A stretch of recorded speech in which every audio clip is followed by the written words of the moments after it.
Tudo bem, Falinha Rema? Hoje nós iremos começar mais um devocional abençoado que a gente está tendo aqui com o nosso plano de leitura. Se você ainda não está com o seu plano de leitura, ainda não deu tempo de você começar a fazer esse plano, então tem uma notícia boa para você. Passa no Hub e pega lá o seu plano de leitura para você continuar acompanhando e fazendo os devocionais. Então, vamos começar agora a falar sobre Êxodo 21 e Êxodo 22. Todo mundo sabe que os livros de Deuteronômio, Levítico, Êxodo, Números, são livros onde tem muitas leis e estatutos do Senhor, que o Senhor estabeleceu para o povo de Israel. Então, é muito chato às vezes, né? Muita gente acha chato ler esse texto. Na verdade, eu também, né, achava muito chato. Só que quando você para ler e para compreender o contexto do que estava sendo dito, fica muito mais fácil de você entender também qual era a importância da lei. Em Êxodo 21, ele fala sobre 3 leis. As leis a respeito dos escravos, leis a respeito da violência e leis a respeito dos animais. Em Êxodo 22, ele fala sobre leis a respeito das propriedades e também leis a respeito dos civis e dos religiosos. E é muito interessante porque as leis elas vieram exatamente para trazer uma organização, uma disciplina, tanto de convivência entre o povo de Israel, quanto também de comunhão e convivência com Deus, né? Tanto que nas leis estavam ali escritos quais eram os sacrifícios que o povo de Israel deveria fazer para conseguir o perdão dos seus pecados. Só que é muito importante a gente entender que mesmo o Senhor tendo estabelecido as leis para o povo de Israel, através de Moisés, né, que a gente chama de lei mosaica, ela não era capaz de levar o povo judeu para a salvação. O único capaz de levar qualquer ser humano para a salvação é Jesus Cristo, né? A gente vai ler lá em Romanos e em outros textos que Jesus, ele veio para trazer a salvação e que a lei era simplesmente para apontar o pecado da humanidade e a incapacidade da humanidade de conseguir cumprir todas as leis e estatutos do Senhor. Só que, naquele momento, para o povo de Israel, era muito importante, porque também se cumpria uma promessa abraâmica, onde Deus, lá no início com Abraão, ele disse que faria dele uma grande nação. E essa nação não era nada mais, nada menos que o povo de Israel. Então o Senhor, ele ajuntou o seu povo e dali, depois que eles conseguiram, né, juntamente com Moisés, chegar à terra prometida, ele estabeleceu as suas leis e os seus estatutos. Foi quando Moisés subiu ao Monte Sinai e o Senhor falou com ele e Moisés, né, desceu com a tábua dos 10 mandamentos e tudo mais, é tudo aquilo que a gente conhece, que a gente já escutou. Então, o que eu queria trazer sobre esses dois textos de Êxodo 21 e Êxodo 22 é que o Senhor, ele é um Deus de disciplina, ele é um Deus de organização, ele é um Deus onde nós precisamos também ter temor.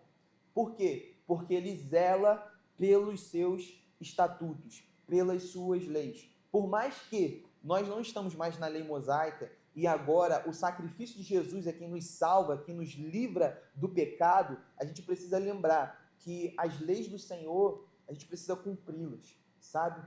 Os 10 mandamentos, a gente precisa cumpri-los. O Sermão do Monte, aonde Jesus ele começa a estabelecer ali as bem-aventuranças, a gente precisa cumprir.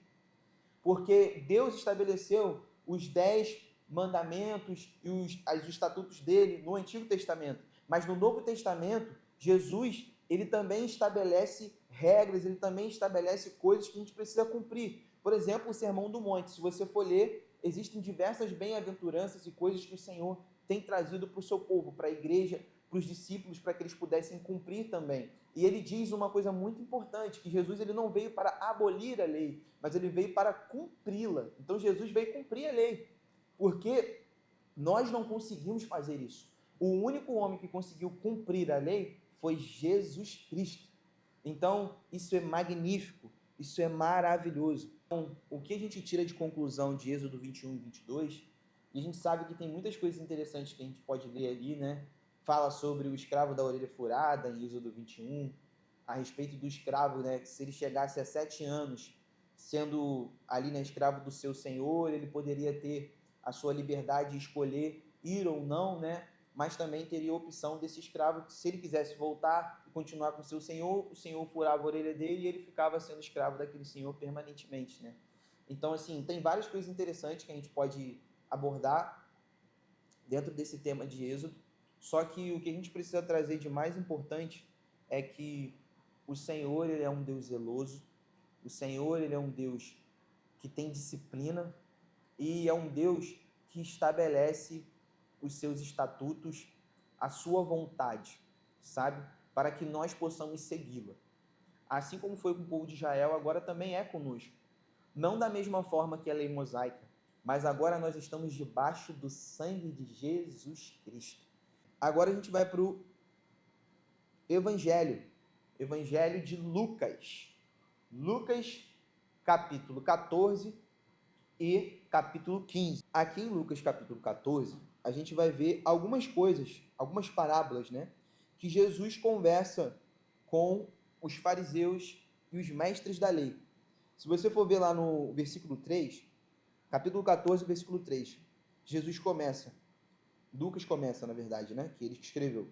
Então Jesus, dirigindo-se aos intérpretes da lei e fariseus, perguntou: é ou não é lícito curar no sábado? Eles, porém, não disseram nada. Então Jesus pegou na mão daquele homem, curou-o e mandou-o embora. A seguir, Jesus lhe perguntou: quem de vocês, se o filho ou o boi cair num poço, não irá tirá-lo imediatamente em dia de sábado? E a isto nada puderam responder. Olha, isso é muito poderoso, né? A gente estava falando da lei agora, né? A gente estava falando como Deus estabeleceu as suas leis para o povo judeu e como ele quis mostrar ali para o povo judeu, para o povo de Israel, que eles não eram capazes de cumpri-la totalmente e que era necessário a vinda de um Messias. Esse é o grande ponto. Se a gente for ler no Evangelho agora de Lucas, capítulo 14, Jesus ele questiona os fariseus e os mestres da lei, daquela lei que a gente está falando, da lei mosaica. Eles eram pessoas que ficavam ali, ó, lendo, relendo, conheciam muito das escrituras. E aí Jesus questiona eles se era lícito ou não curar no sábado. E eles não têm uma resposta exatamente. E Jesus explica, cara, se um filho de vocês cair num poço, se acontecer alguma coisa com alguém da família de vocês, vocês não vão tirar eles no mesmo dia? Então, por que vocês ficam tão fissurados nessa questão do sábado? Sendo que, se alguém, e tem um outro texto que ele vai falar, né? Que se alguém tiver doente da sua família, ou se alguém que precisar ser curado, como que eu vou negar essa pessoa a cura ou uma ajuda a ela, porque somente é o sábado? Então, o que Jesus está querendo trazer aqui é que maior precisa ser o nosso amor. Precisa ser o nosso amor pelas vidas. Assim como Deus nos amou, nós também precisamos amar o nosso próximo. Porque Jesus também diz isso, que os 2 maiores mandamentos são esses: amarás o Senhor, o teu Deus, com todo o seu entendimento, sua força e seu coração, e amarás o seu próximo como a si mesmo. Tem uma outra parábola que Jesus conta, que é a parábola sobre o convidado para o casamento, né? Sobre os primeiros lugares. E aí ele começa a dizer, no versículo 8, quando alguém convidá-lo para um casamento, não sente no lugar de honra, pois pode haver um convidado mais importante do que você. Então aquele que convidou os 2 dirá a você: dê lugar a este aqui. Então você irá envergonhado ocupar o último lugar. Pulando para o versículo 11, ele diz: porque todo o que se exalta será humilhado, e o que se humilha será exaltado. O que Jesus está querendo ensinar aqui para a gente? Jesus está querendo ensinar para a gente é que nós não devemos ser aquelas pessoas que já chegam sentando no primeiro lugar quando formos convidados para uma festa. Isso está querendo dizer com quem? Jesus estava explicando para os fariseus que nós não precisamos sentir ou ter aquele ar de superioridade porque nós fomos convidados para essa festa, porque nós somos alguém importante, porque nós não devemos estar nesse papel de nos exaltar. Nós não devemos estar nesse lugar de se sentir maior do que o outro, porque pode ser que sejamos envergonhados. Jesus ele explica, ó, todo aquele que se exalta será humilhado, e que se humilha será exaltado. Então, cara, não chega, não seja uma pessoa altiva, não seja uma pessoa soberba, não seja uma pessoa aonde você faz uma acepção ou você acha que você pode chegar a algum lugar na frente do outro. Não, não, não. Jesus ele diz que o primeiro sempre é o servo. A gente está numa igreja maravilhosa que a gente diz, né, que nós servimos porque amamos. Então, o maior do reino de Deus sempre vai ser o servo. Não vai ser aquele que se acha melhor, aquele que se julga melhor, que anda pela sua própria justiça. Então eu vou sentar num lugar melhor porque eu sou melhor. Não, não, não, não. Nós devemos entrar num lugar e estar num lugar de servos e servas do Senhor. Porque é para isso que o Senhor nos chamou, para sermos servos. E a próxima parábola, se a gente for ver, no versículo 16, que aqui é o mais importante que eu queria falar, vamos focar exatamente nesse, tá lá no versículo 16, e ele começa dizendo, Lucas 14 ainda, tá? Certo homem deu uma grande ceia, convidou muitos. A hora da ceia, enviou o seu servo para avisar os convidados. Venham, porque tudo já está preparado. Mas todos eles, um por um, começaram a apresentar desculpas. O primeiro disse, comprei um campo e preciso ir vê-lo. Peço que me desculpe. O outro disse, comprei 5 juntas de bois e vou experimentá-las. Peço que me desculpe. E o outro disse, eu casei, por isso não posso ir. O servo voltou e contou ao seu senhor. Então, irado, o dono da casa disse ao seu servo, saia depressa para as ruas e becos da cidade e traga para cá os pobres, os aleijados, os cegos e os coxos. Mais tarde, o servo lhe disse, patrão, já fiz o que o senhor mandou e ainda há lugar. Então o senhor disse ao servo, saia pelos caminhos e atalhos e obrigue todos a entrar para que a minha casa fique cheia, porque digo a vocês que nenhum daqueles homens que foram convidados provará a minha ceia.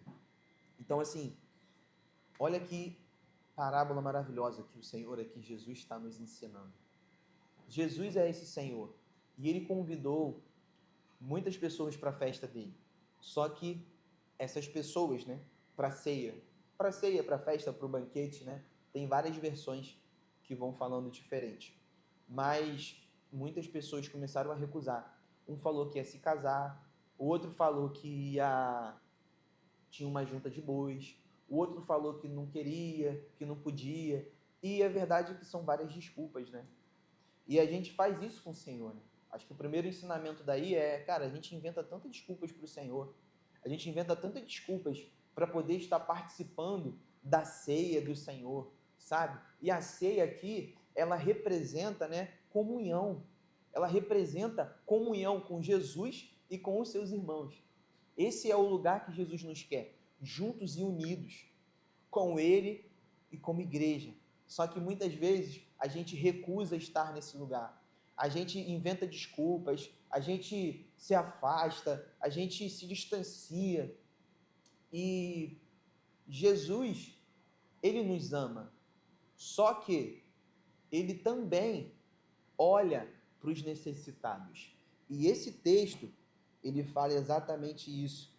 Se você for ver, quando ele descobre, o Senhor, que ninguém queria ir, o Senhor ficou irritado e falou, olha, vai depressa para os becos e as ruas da cidade, chama os coxos, os aleijados, os mancos e os cegos. Ele fala assim, ó, patrão, já fiz o que o Senhor mandou e ainda há lugar. Então o Senhor disse ao seu servo, saia pelos caminhos e atalhos e insista para que essas pessoas venham para a minha ceia. Então, assim, a verdade é essa. O Senhor, Ele procura aquelas pessoas que necessitam dEle, sabe? O Senhor, Ele está à procura de pessoas que querem estar próximo, que querem o conhecer. É só a gente lembrar lá da mulher samaritana. O Senhor Jesus encontrou ela no poço. Ela estava tirando água do poço. Mas o Senhor viu que dentro dela havia uma sede que ela não conseguia preencher com as coisas desse mundo. E ele falou que ele tinha uma água que jamais faria ela sentir sede novamente, ela ia se sentir saciada, e era a água da vida. Em 2 pontos específicos que eu tiro para a minha vida aqui. Primeiro, que a gente precisa ser pessoas que caminham com o Senhor e andam entendendo que nós necessitamos da presença dEle, que nós não vivemos e não podemos viver sem Jesus na nossa vida. E segundo, nós precisamos ser como esse servo, o servo que foi lá e convidou as pessoas que ninguém queria chegar perto, que eram cegos, pessoas mancas, aleijadas, pessoas que ninguém queria chegar perto. E aí eu quero levar você a uma reflexão.